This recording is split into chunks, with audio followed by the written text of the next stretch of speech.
Bonjour à tous, je m'appelle Jonathan Pinet et je suis le cofondateur de GoPhoenix.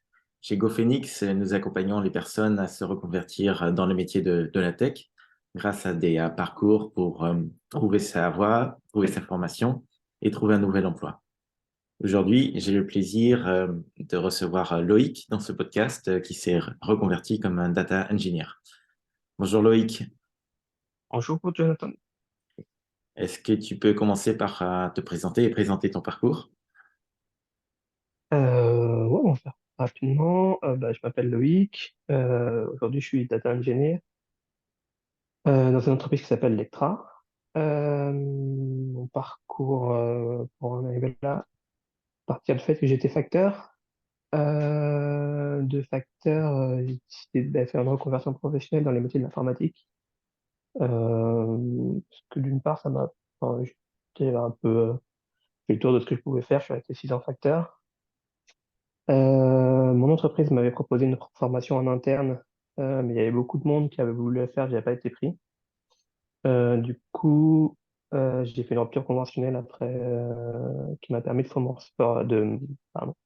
de me lancer dans la formation de la 3WA, une école qui formait à la BOC en 3 mois en développeur web. Ça a été une première formation que j'ai adorée. Euh, Ça devait durer que 3 mois. Enfin, ça a duré que 3 mois, mais je codais dans le métro. Ça m'amusait beaucoup de réussir à trouver les solutions aux problèmes qu'on me donnait. Derrière, j'ai commencé vaguement à chercher du travail. Je dis vaguement parce que j'ai trouvé une autre formation qui m'intéressait tout autant, voire plus. C'était une formation avec Simplon. C'est une autre école de reconversion. Et cette fois-ci, ce que j'aimais beaucoup, c'était qu'il y avait une alternance, un an d'alternance à faire en entreprise, en plus des 6-7 mois de formation. Là encore, oui, les deux formations aussi que je précisais, c'est que c'était des formations qui font du 90% de pratique et 10% de théorie. Donc, c'est des formations où on est très dans le code directement, on présente des problèmes, on apprend un peu de technique pour pouvoir s'en sortir, et derrière, on doit trouver des solutions, coder, chercher sur Internet, se débrouiller seul pour pour avancer, et puis après, à la fin de la journée, ou à la fin du cycle, on a les solutions, on discute, on échange avec les formateurs et les collègues de formation. Donc ça, c'était cool. On trouve aussi dans le travail. Donc ça, cette formation de Et Simplon, elle était plus axée sur l'intelligence artificielle, c'est ça? ouais, ouais, celle-là, elle était, dans la première, c'était, du dev web, et celle-là, c'était data et IA. Donc, tout ce qui est problème de programme d'algorithmie, machine learning, tout ce qui est les algos qu'on voit pour le computer vision, un peu de traitement de texte, tous les domaines on a balayé un peu tous les domaines de l'intelligence artificielle. Et déjà moi, à ce moment-là, l'intelligence artificielle, c'est quelque chose que je trouve intéressant et, euh, et ça a un gros impact partout. Moi, ce qui m'intéressait plus, c'est de savoir comment on récupérait toutes ces données. C'est-à-dire que l'intelligence artificielle a besoin de beaucoup de données pour fonctionner.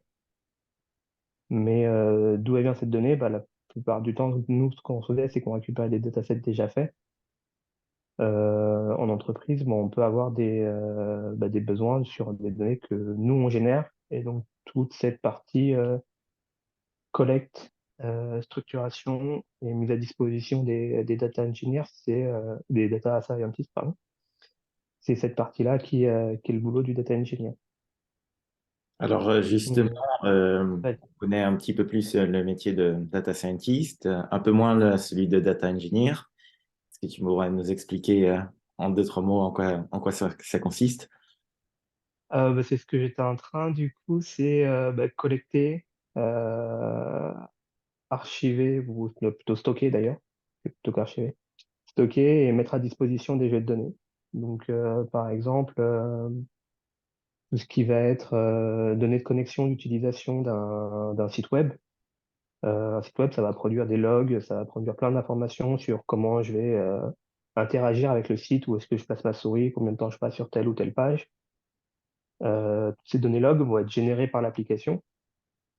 Et le métier de data engineer, ça va devenir de récupérer toutes ces données-là, les stocker d'une manière, souvent dans ce qu'on appelle un data lake, pour pouvoir les historiser en fonction des dates, et derrière de les structurer en fonction de leur utilisation future, pour que derrière les data, alors là c'est plus les gens du métier qui voient comment est utilisé leur site, comment les gens naviguent, comment les gens se déplacent sur leur site, est-ce que c'est intéressant de, d'aller créer une feature pour qu'ils aient moins à cliquer pour aller à certaines applications parce qu'ils y passent tout leur temps. Et donc cette partie, ouais, transformation de la donnée brute en information utilisable par les métiers ou par les data scientists qui m'intéresse. D'accord, donc c'est vraiment un rôle qui consiste à collecter les données et les rendre exploitables pour les équipes analytics au sein des entreprises. Ouais, ça, que ce soit l'analytics, du data scientist, euh, ouais, c'est nos deux principaux clients, les gens du métier on travaille sur des grosses machines qui aussi émettent de la donnée. Mm. Et, après, il y a d'autres sujets complexes, à savoir si des logs, c'est facile à capter, parce que généralement, c'est nous qui faisons l'application. Qu'on a des machines qu'on doit connecter qui sont à l'autre bout du monde, il y a d'autres problématiques qui se posent sur la collecte, sur la fiabilité de cette collecte.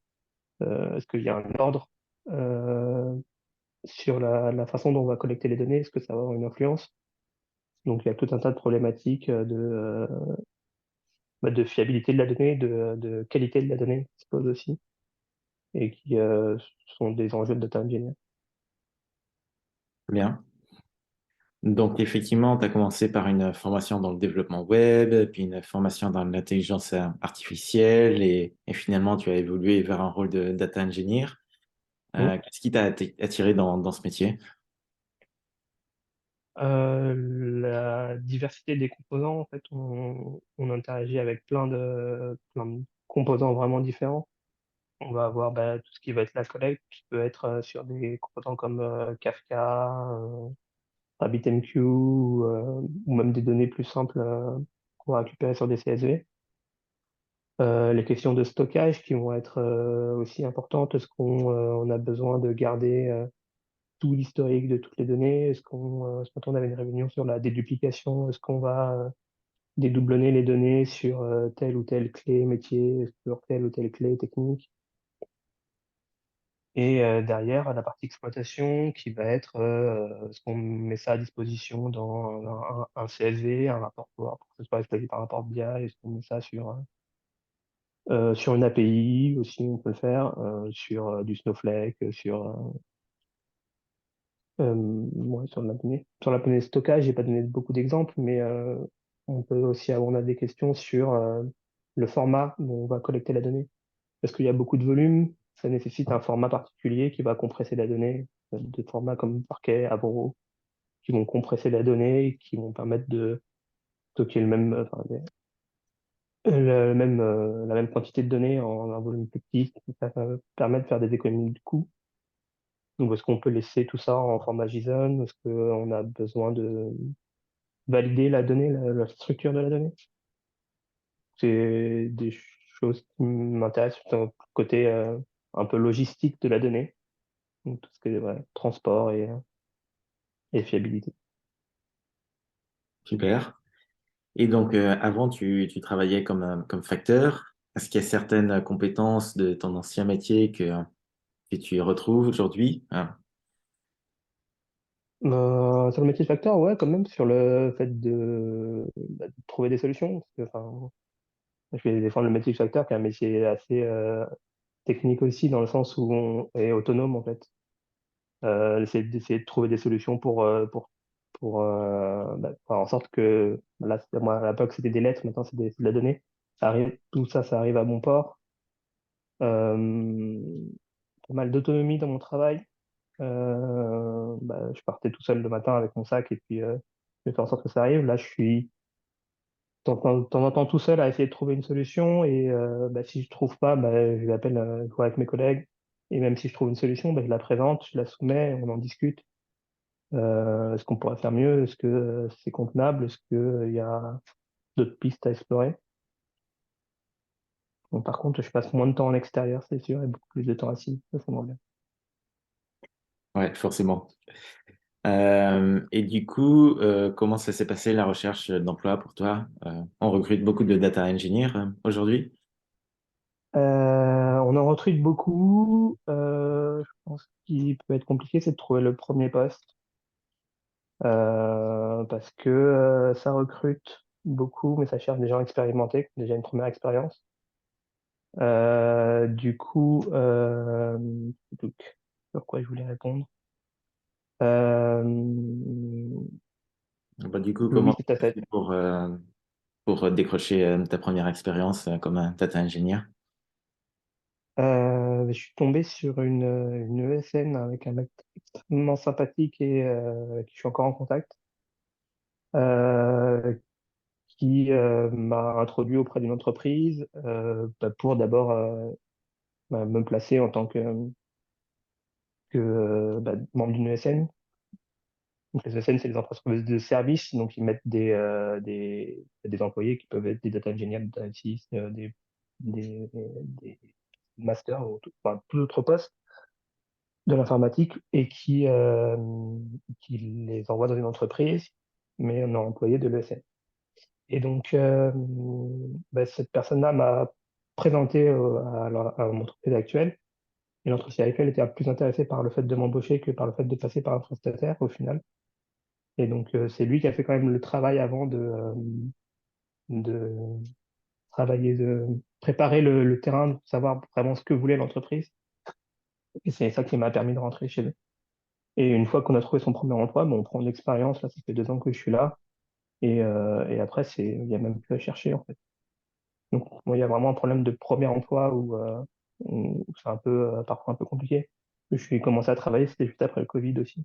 Donc, ça aidait pas spécialement en termes de contexte. Mais une fois que ce premier emploi est trouvé, nous, on a beaucoup de mal à recruter, là, maintenant, des personnes et on prend des personnes en alternance pour les faire monter en compétences et les intégrer dans les équipes. Super. Et qu'est-ce qui a été le plus difficile dans ta reconversion?